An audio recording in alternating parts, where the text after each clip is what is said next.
Torniamo sulla vicenda relativa alla dichiarazione di non incompatibilità da parte del direttore dell'ULSS 7 Carlo Bramezza, della quale non si trova traccia sul sito dell'azienda sanitaria.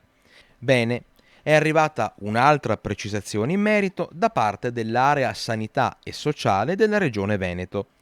Nella nota si legge che ci sarebbero state alcune inesattezze giuridiche riportate sulle reti televisive locali e per far comprendere la situazione l'area sanità e sociale riporta alcuni passaggi del decreto legislativo dell'8 aprile 2013 che contiene appunto le disposizioni in materia di inconferibilità e incompatibilità di incarichi nella pubblica amministrazione.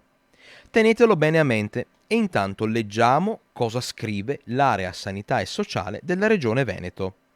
Si evidenzia essere presenti e reperibili nel sito istituzionale dell'azienda ULSS 10 Veneto Orientale le dichiarazioni in parola relative agli anni 2013, 2014, 2015, 2016, 2017, 2018, 2019 e 2020 e in atti della Regione la dichiarazione di assenza cause di inconferibilità e incompatibilità riferita all'anno 2021. Dunque, con solerzia, la Regione provvede a pubblicare ben 2 comunicati in rapida successione per dire quello che noi abbiamo sempre detto, ovvero che la dichiarazione di non incompatibilità da parte del direttore dell'ULSS 7 Carlo Bramezza per l'anno 2021 non è presente sul sito dell'azienda ospedaliera, come invece previsto dalla legge. Ricordate il decreto legislativo dell'8 aprile 2013 cui fa riferimento l'area sanità e sociale della Regione del Veneto? Leggiamo testualmente cosa riporta il comma 3 dell'articolo 20.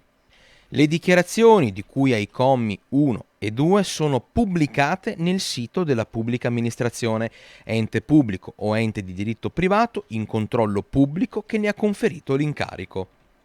Dunque, l'area sanità e sociale della Regione Veneto fa riferimento a una legge che prevede esplicitamente la pubblicazione della dichiarazione sul sito dell'ULSS e al contempo conferma che tale documento non è pubblicato ma è archiviato in atti della Regione.